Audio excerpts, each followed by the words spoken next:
नमस्कार. श्री स्वामी समर्थ. कृतिका फॅशन मराठीमध्ये तुमचं खूप खूप स्वागत आहे. चला तर आपण आजच्या व्हिडिओमध्ये ब्लाऊज फिटिंग कशा पद्धतीने करायचं आहे याची डिटेलमध्ये माहिती बघणार आहोत. तर बघा, सर्वात आधी काय करायचं आहे बघा, मी अस्तर आणि मेन फॅब्रिक जॉईन करून आपले सगळं पार्ट जोडून घेतलेलं आहे. आता फक्त बाकी आहे की ब्लाऊजला फिटिंग कशा पद्धतीने करायची. बाकी सर्व मी तयारी आधी करून घेतलेली आहे. तर बघा, सर्वात आधी काय करायचं आहे, आपल्याला सरळ असं ब्लाऊज घ्यायचं आहे आणि हे बघा पॉईंटनुसार सर्वात आधी चेक करायचं आहे बघा की तुमचं इथे खाली वरी जर होत असेल तर ते तुम्हाला सर्वात आधी चेक करायचं आहे. आणि जर एखादा पार्ट तुमचा खाली वरी जर झाला तर तुम्हाला इथे व्यवस्थित टीप टाकून घ्यायची आहे. जिथे आपली बाही जॉईन झालेली आहे तिथे आपल्याला टीप टाकून घ्यायची आहे आणि जिथे ते पार्ट आपल्याला व्यवस्थित जॉईन करून घ्यायचे आहे, म्हणजे जर तुमचं खालीवरी होत असलं तरच. तर बघा, त्यानंतर सर्वात आधी आपण अशी कडेने टीप टाकून घेऊयात. तर बघा, अगदी कडेने टीप टाकायची आहे. सरकी बाजू आहे आपली बघा. अगदी फिनिशिंग सोबत आपल्याला ब्लाऊज फिटिंग करायला शिकवत आहे. तर मग व्हिडिओ न स्किप करता शेवटपर्यंत बघा. तर बघा, त्याच पद्धतीने दुसऱ्या बाजूला सुद्धा आपल्याला टीप टाकून घ्यायची आहे. सर्वात आधी चेक करून घ्यायचं आहे की कुठे खाली वरी असेल तर इथे आपल्याला बाहीला टीप टाकून घ्यायची आहे, म्हणजे दोन्ही आपले खालचा आणि वरचा पार्ट सारखा येऊन जाईल. आणि त्यानंतर अगदी कडेने आपण इथे टीप टाकून घेऊयात. तर बघा, अगदी आपण कडेने टीप टाकून घेतलेली आहे. आता काय करायचं, आपलं ब्लाऊज आपल्याला उलटा करून घ्यायचा आहे. आणि बघा, आणि त्यानंतर काय करायचं आहे, आपल्याला न मार्जिन घेता सर्वात आधी परत एक अशी दाबटीप देऊन घ्यायची आहे, म्हणजे 10 टीप आपण इथे देऊन घेऊयात बघा.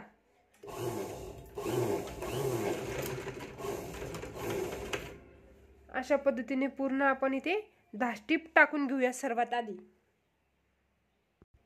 तर बघा, आपण इथे कडेने टीप टाकून घेतलेली आहे बघा, आणि इकडून सुद्धा आपण कडेने टीप टाकून घेतलेली आहे. आता घ्यायचं आहे आपल्याला मापाचं ब्लाऊज.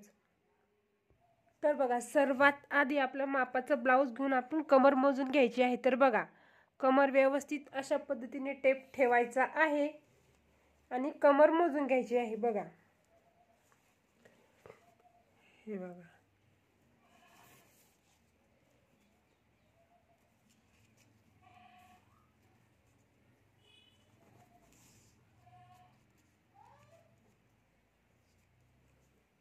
तर बघा 25.5 आपली इथे कमर आलेली आहे बघा.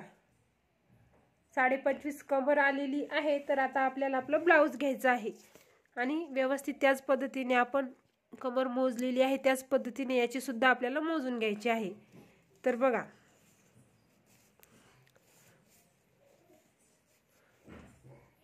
हे बघा, इथपर्यंत 25.5 आलेलं आहे आपलं. आणि बघा, जिथे आपलं 25.5 आलेलं आहे तिथे आपण सर्वात आधी असं मार्जिन करून घ्यायचं आहे. आणि त्यानंतर काय करायचं आहे, आपल्याला जो शिल्लक कपडा आपला उरलेला आहे तो अशा पद्धतीने एक फोल्ड मारायचं आहे आणि परत एक फोल्ड, म्हणजे किती आहे बघायचं आहे. टेपने घ्यायचं आहे आपल्याला इथे. आणि बघा किती आहे, सर्वात आधी हे मार्जिन मोजून घ्यायचं आहे. तर बघा, 1 इंच आहे आपलं. तर सर्वात आधी आपण खाली इथे कमरेच्या इथे 1 इंच मार्जिन करून घेऊयात. तर बघा, ॲज इट इज आपण जिथे मार्जिन म्हणजे टीप टाकलेली आहे तिथपासून टेप ठेवायचा आहे आणि इथे मार्जिन करून घ्यायचं आहे बघा. आणि सर्वात आधी ही मार्जिन जी आहे आपली ती आपल्याला जिथपर्यंत आपली बाही जॉईंट आहे तिथपर्यंत आपल्याला सरळच अशा पद्धतीने इथे ओढून, म्हणजे सरळ मार्जिन करत घ्यायचं आहे बघा. अशा पद्धतीने जिथपर्यंत आपली बाही जॉईंट आहे तिथपर्यंत. त्याच पद्धतीने इकडून सुद्धा बघा 1 इंच मार्जिन करायचं आहे. आणि बघा, जिथे 1 इंच मार्जिन आलेलं आहे आपलं तिथे सर्वात आधी आपण जिथे बाही जॉईंट आहे आपली तिथपर्यंत सरळ असं मार्जिन करून घेऊयात बघा. आता काय करायचं आहे, आपल्याला मापाची बाही घ्यायची आहे आणि मापाची बाही घेऊन व्यवस्थित बाहीचा दंडघेर मोजून घ्यायचा आहे. तर किती आलेला आहे, बाहीचा दंडघेर इथं आलेला आहे आपला 5.25 इंच, 5.5 इंच आणि 2 पॉईंट म्हणजे 2 रेषा, 2 सूत, एका रेषेला एक सूत सुद्धा कधी कधी म्हणलं जातं. तर बघा जेवढं आलेलं आहे तेवढंच घ्यायचं आहे आपल्याला. शिल्लक इथे मार्जिंग वगैरे काहीच करायची गरज नाही. हे बघा 5.25 इंच. आणि त्यानंतर जे मार्जिंग लक्षात ठेवून आपल्याला इथे अशा पद्धतीने ते मार्जिंग जॉईन करून घ्यायचं आहे. बघा जसं तुमचं मार्जिंग जॉईंट होईल त्याच पद्धतीने ते मार्जिंग जॉईन करून घ्यायचं आहे. आणि इथून सुद्धा आपल्याला मार्जिंग रेषा त्याच पद्धतीने दंड घेरेचं माप टाकायचं आहे. बघा इथपासून असा टेप ठेवायचा आणि दंड घेऱ्याचं माप टाकून घ्यायचं आहे. आणि त्यानंतर बाही आपल्याला इथे ज्या पद्धतीत आपलं मार्जिंग बसतं त्याच पद्धतीने ते मार्जिंग करून घ्यायचं आहे. बघा आणि आता हे मार्जिंग लक्षात ठेवून आपल्याला टिप टाकत घ्यायचं आहे. बघा तुम्हाला जवळून दाखवते. बघा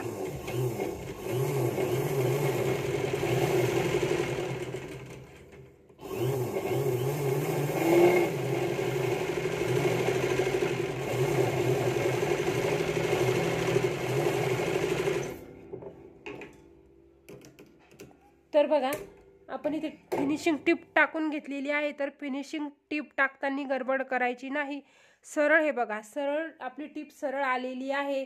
इथे खोल आकार किंवा जर तुमचं मग फिटिंग बरोबर बसणार नाही त्यानंतर आपण इथे शिलाईसाठी 2 ते 3 शिलाया टाकून घ्यायच्या आहे. म्हणजे आपल्याला शिल्लक कपड्यावर इथे 2 ते 3 शिलाया टाकाव्याच लागतात. तर ते आपण इथे टाकून घेऊयात. तर इथे बघा दोन्ही बाजून आपण फिनिशिंग टिप टाकून घेतलेली आहे. बघा आता आपल्या ब्लाऊजचा फायनल लुक. तर बघा ब्लाऊज हे बघा इथे सुद्धा आपली शिलाई एकसारखी आलेली आहे. बघा खाली सुद्धा एकसारखं आपली शिलाई जॉईन झालेली आहे. एकच नंबर आपलं ब्लाऊजची फिटिंग तयार होती. परत तुम्हाला टिपा टाकायची गरज नाही. आणि अशा पद्धतीने तुम्ही जर ब्लाऊज फिटिंग केलं तर तुम्हाला परत उसवायची सुद्धा गरज नाही. धन्यवाद. जर तुम्हाला माझा व्हिडिओ आवडला असेल तर चॅनलला लाईक करा आणि सबस्क्राईब करा.